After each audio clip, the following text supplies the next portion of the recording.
یہ کیا کر دیا آپ نے؟ کہا میں نے کہا تھا نا تم صبر نہیں کر سکو گے۔ پھر انہوں نے ایک شہر میں داخل ہو کے ان سے کچھ کھانے کے لیے چیزیں مانگی تو شہر کے لوگوں نے کھانا کھلانے سے انکار کیا۔ حضرت خضر علیہ السلام نے ایک دیوار کو گرتے ہوئے دیکھا تو اس کو تعمیر کر دیا، تعمیر۔ تو حضرت موسیٰ علیہ السلام نے کہا کہ کاش آپ اسی کی اجرت مانگ لیتے۔ تو اب یہاں سے حضرت خضر علیہ السلام فرماتے ہیں آپ کا راستہ الگ ہے، موسیٰ علیہ السلام میرا راستہ الگ ہے۔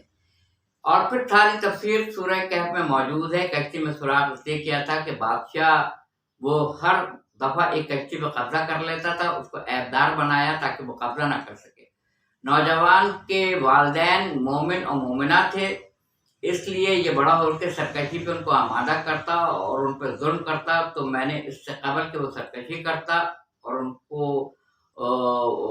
قتل کرتا، سرکشی کرتا، ان کے آگے آتا تو میں نے قتل کر دیا۔ اس دیوار کے نیچے ان کے آبا و اجداد نے، ان کے والدین نے اثاثہ رکھا تھا اپنے بچوں کے لیے کہ جب یہ سن بلوغت کو پہنچے تو زمین سے اپنا جو باپ نے جو ان کے لیے جو مال رکھا تھا اس کو نکال دیں، اس لیے میں نے یہ عمارت کو تعمیر کیا۔ یہ غیب حضرت خضر علیہ السلام کو آتا تھا مگر حضرت موسیٰ علیہ السلام کو نہیں آتا تھا۔ آپ بالترتیب پورا واقعہ قرآن مجید کی سورہ کہف میں پڑھ سکتے ہیں۔ اس کے بعد آ جائیے، جب حضرت سلیمان علیہ السلام کے لشکر کے بارے میں چونٹیوں نے آپس میں یہ گفتگو کی کہ جلدی سے اپنے اپنے بلوں میں چلے جاؤ، ایسا نہ ہو کہ سلیمان کا لشکر ہمیں کچلتا ہوا گزر جائے۔ دیکھیے نبی تو نوک پلک سے چلے گا، اس لیے کہ وہ اللہ تعالیٰ کا منتخب کرتا ہے، مگر جو فوجی ہیں پیچھے، جو افواج ہے، وہ تو نبی تلی نہیں چلے گی نا، ان کی تو کسی گھوڑے کے پیر تلے کوئی نہ کوئی چوٹی تو آئے گی، مرے گی۔ اب یہاں چوٹیوں نے گفتگو کی سورہ نمل میں، اور وہاں حضرت سلیمان علیہ السلام نے یہ بات سن لی۔ اور قصص الانبیاء میں یہ واقعہ موجود ہے کہ آپ نے اپنے ہتھیلی کے اوپر اس کو بٹھایا اور کہا، چونٹی سے گفتگو کی، کہیں پہ چونٹا آیا ہے، کہیں چونٹی آیا ہے، بہرحال اس کو رکھا، تو افضل یا میں؟ کہا میں افضل ہوں۔ کہا وہ کیسے؟ کہا اس لیے کہ آپ کے دست مبارک پر ہوں۔ تو جو دست مبارک پہ آ جائے وہ افضل ہوتا ہے، یہاں سے یہ کلیہ ملا۔ تو اگر کہیں ہم یہ دیکھیں کہ رسول خدا صلی اللہ علیہ وآلہ وسلم کے دوش پہ کوئی سوار ہوا ہے تو وہ کتنا افضل ہوگا، یہیں سے نکتہ نکلے گا۔ تو اس نے کہا کہ میں افضل ہوں کہ میں آپ کے دست مبارک پر ہوں۔ تو آپ نے گفتگو کی، آپ نے کہا تم نے یہ کیسے کہہ دیا تھا کہ ہم تمہیں کچلتے ہوئے گزر جائیں گے اور ہمیں شعور تک نہیں ہوگا؟ یعنی وہاں گفتگو چونٹیوں سے کی، اور آپ کو ہوا، آگ، پانی، جنات، چرند پرند، حیوانات، انسان، سب پہ دسترس قوت اللہ نے دی تھی حضرت سلیمان علیہ السلام کو، ملک عظیم عطا کیا تھا۔ تو وہاں انہوں نے گفتگو کی چوٹیوں نے، یہاں آپ نے سن لی، یہ غیب ہے، یہ غیب ہے۔ جناب امیر حضرت علی علیہ السلام ایک جگہ تشریف فرما تھے، ایک شخص کو بھاگتا ہوا دیکھا، اپنی جگہ تبدیل کر لی، تاریخ میں ہے یہ واقعہ، اپنی جگہ تبدیل کر لی۔ اتنی دیر میں پیچھے سے بہت سارے لوگ بھاگتے ہوئے آئے اور کہا امیر المومنین کسی کو آپ نے بھاگتا ہوا جاتا ہوا تو نہیں دیکھا ہے؟ کہا بخدا جب سے یہاں بیٹھا ہوں نہیں دیکھا۔ واہ، سبحان اللہ سبحان اللہ، جب سے یہاں بیٹھا ہوں تب سے نہیں دیکھا۔ اور بالکل صحیح جواب تھا، اس لیے کہ آپ نے جگہ تبدیل کر دی تھی۔ یہ واقعہ اس بات پہ دلالت کرتا ہے کہ آپ کو پتا تھا کہ ابھی جو بھاگا ہے شخص وہ بے قصور ہے، اس لیے آپ نے جگہ تبدیل کر دی اور کہا کہ نہیں میں نے تو کسی کو نہیں دیکھا ہے۔ تو جو دلوں کا حال جانتا ہو، جو غیب کا حال جانتا ہو، وہی بتا سکتا ہے۔ اب حضور صلی اللہ علیہ وآلہ وسلم کے لیے طویل کلپ نہ ہو جائے، یہیں پہ ختم کر دوں گا میں۔ رسول خدا صلی اللہ علیہ وآلہ وسلم کے لیے قرآن مجید میں آیت موجود ہے، اے رسول صلی اللہ علیہ وآلہ وسلم، کائنات میں، یونیورس میں، کائنات میں، دنیا میں نہیں، کائنات میں جتنے طیبات ہیں، پاک چیزیں، امت کے لیے حلال قرار دیں، اور کائنات میں جتنے بھی خبائث ہیں، خبیث چیزیں ہیں، حرام چیزیں، امت کے لیے حرام قرار دیں۔ پھر ہم امی کا مطلب جاہل، نعوذ باللہ جاہل لکھتے ہیں، جس کو کل کائنات کے طیبات کا علم ہو، کل کائنات کے خبائث کا علم ہو، کیا حلال ہے کیا حرام ہے، حرام محمد حلال محمد نہیں ہو سکتا قیامت تک، حلال محمد حرام محمد نہیں ہو سکتا، اور حرام محمد حلال محمد نہیں ہو سکتا۔ جو آپ نے شریعت میں قانون نافذ کر دیا وہ اتھارٹی ہے، اور وہ نافذ العمل رہے گا قیامت تک کے لیے۔ تو کائنات کا علم اللہ تعالیٰ نے آپ کو دیا۔ اللہ تعالیٰ نے کہا کہ ہم نے آپ کو عقل کل بنا کے بھیجا ہے، 100% یوٹیلائزیشن آف برین۔ انسان اپنے برین کا 5% بھی استعمال نہیں کرتا ہے، اور نبی اکرم صلی اللہ علیہ وآلہ وسلم نے، جن کو اللہ تعالیٰ نے یہ سند دی قرآن مجید میں کہ ہم نے آپ کو کل کا کل علم دے کے بھیجا ہے، عقل کل بنا کے آپ کو بھیجا ہے۔ اور پھر حکم ہو رہا ہے جتنے کائنات میں طیبات ہیں، پاک چیزیں امت کے لیے حلال قرار دیں، جتنے قبائث ہیں امت کے لیے حرام قرار دیں۔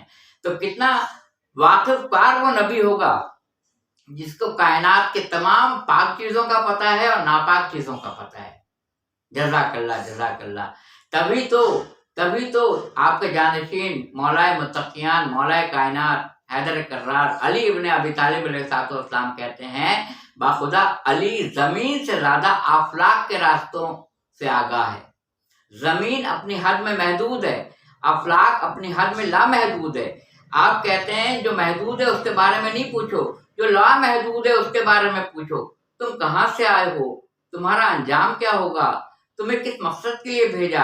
اگر میں بتانا چاہوں تو بتا سکتا ہوں، مگر بتاؤں گا نہیں، کیونکہ ایسا نہ ہو کہ تم مجھ میں کھو کر ذات رسول خدا صلی اللہ علیہ وآلہ وسلم کو فراموش نہ کر بیٹھو۔ ہو سکتا ہے میں پارٹ 2 بھی بناؤں اس کا بعد میں غیب کے اوپر، اور میں ایک آپ کو ریفرنس دے رہا ہوں، اس کو آپ جا کے پڑھ لیجئے گا۔ اور اس میں یہ سورہ التکویر 81 نمبر کا سورہ ہے، اس کی آیت کا نشان کا ہے 24، اور اس کو آپ جا کے پڑھ سکتے ہیں۔ اس میں آیت میں لفظ غیب استعمال ہوا ہے۔ میں اس لیے نہیں تلاوت کرتا ہوں کہ زیر زبر پیش کی اگر کچھ 19-20 ہو جائے تو اس سے میں ڈرتا ہوں، تو میں اس کا ترجمہ پڑھ رہا ہوں۔ سورہ تکویر 81 نمبر کا سورہ 81 آیت نمبر 24 ترجمہ۔ اور یہ نبی صلی اللہ علیہ وآلہ وسلم غیب بتانے میں بخیل نہیں۔ دیکھیے بخیل اس کو کہتے ہیں، کوئی شخص میرے پاس آیا کہ جناب اقرار صاحب مجھے آپ سے 5 سوالات پوچھنے ہیں۔ میں نے کہا پوچھئے۔ 1 کا جواب میں نے دے دیا، 2 کا دے دیا، 3 کا دے دیا، باقی 2 کا مجھے نہیں آتا تھا۔ میں بخیل ہوں، مجھے پورا نہیں آتا ہے۔ ایک صاحب آئے، انہوں نے مجھ سے 10 سوالات کیے، اس میں سے 8 کا جواب میں نے ان کو دے دیا، باقی 2 کا نہیں دیا، میں بخیل ہوں۔ وہ شخص بخیل نہیں ہوگا جو 10 میں سے 10 کا جواب دینا جانتا ہو۔ وہ شخص کبھی بھی بخیل نہیں ہوگا جس کے پاس اتنی دولت ہو کہ جب بھی کوئی سائل دروازے پہ آئے تو خالی ہاتھ نہ جائے، وہ کچھ نہ کچھ اس کو ضرور دے۔ وہ بخیل کبھی نہیں ہوگا۔ تو جس طرح دولت میں وہ بخیل نہیں ہے، اسی طرح علم میں وہ بخیل نہیں ہے۔ کون؟ رسول اکرم صلی اللہ علیہ وآلہ وسلم۔ آیت نمبر 24 میں آپ پڑھ سکتے ہیں۔ پھر وجہ کیا ہے؟ قرآن میں جگہ جگہ یہ کیوں ہے؟ نبی صلی اللہ علیہ وآلہ وسلم بتائیے قیامت کب آئے گی؟ آپ نے کہا کہ اس کا علم تو خدا کو ہی ہے۔ کسی نے کوئی اور چیز پوچھا، آپ نے کہا اس کا علم تو خدا ہی کو ہے۔ اس بنیاد پہ آپ نے کہہ دیا کہ رسول خدا صلی اللہ علیہ وآلہ وسلم کو غیب کا علم تو آتا ہی نہیں تھا۔ یہ آپ نے ظاہری طور پہ دیکھا ہے۔ اور باطنی طور پہ اگر آپ دیکھیں گے تو مثال کے طور پہ میں کسی آفس میں ورک کرتا ہوں، اور میں نے پوری محنت سے اور لگن سے میں نے اپنا کام کیا۔ میں نے اپنے سینئر مینیجر سے پوچھا، سر کچھ دنوں بعد اپریزل آنے والا ہے، میری پرموشن ہے؟ انہوں نے کہا مجھے تو کچھ بھی نہیں پتا۔ انہوں نے کہا مجھے تو کچھ بھی نہیں پتا۔ میں کہوں گا کہ اپریزل پہ آپ ہی نے ریمارکس دیے ہوں گے، آپ کو تو بالکل پتا ہوگا کہ کیا آنے والا ہے، پرموشن ہونے والی ہے یا نہیں ہونے والی ہے۔ تو آپ کہیں گے کہ نہیں مجھے نہیں پتا۔ تو میں آپ سے ہاتھ جوڑ کے کہتا ہوں کیا واقعی ان کو نہیں پتا ہوگا؟ پتا ہوگا۔ پھر کیوں نہیں بتا رہے ہیں؟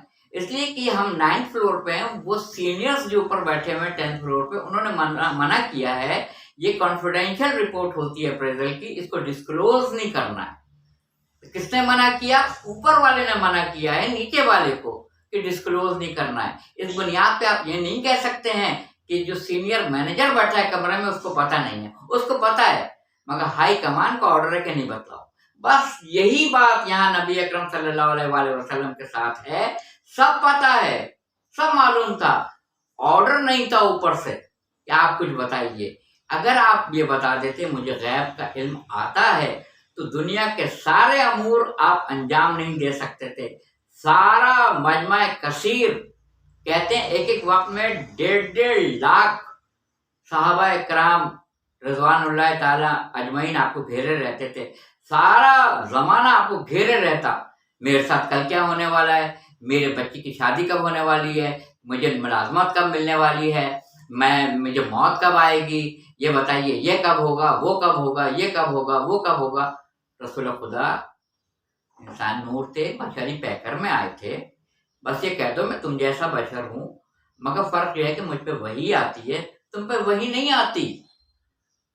انسان کو نور کو مجسم انسانی پیکر دے کے بھیجا، تو اگر بتا دیتے کہ مجھے غیب کا علم آتا ہے تو لوگ رسول خدا صلی اللہ علیہ وسلم کو باقی امور، یعنی کون جنگ میں جائے گا، کون سپہ سالار ہوگا، کون پہاڑی کے اوپر پہرا دے گا، کون میمنے پہ ہوگا، کون میسرے پہ ہوگا، کون قلب میں ہوگا، کون مدینے میں رہے گا، کون میرے ساتھ جائے گا، کون کس کس جگہ کس کو بنا کے بھیجا گیا سپہ سالار، یہ احکامات، اور خطبہ دیا مسجد نبوی میں، سب کو دین اسلام سمجھایا، تبلیغ کی، خطبہ دیا، تو آپ ان سارے امور سے ہٹ جاتے اور لوگ آپ کو 24 گھنٹہ گھیرے رہتے، غیب کا علم بتائیے، غیب کا علم بتائیے، غیب کا علم بتائیے۔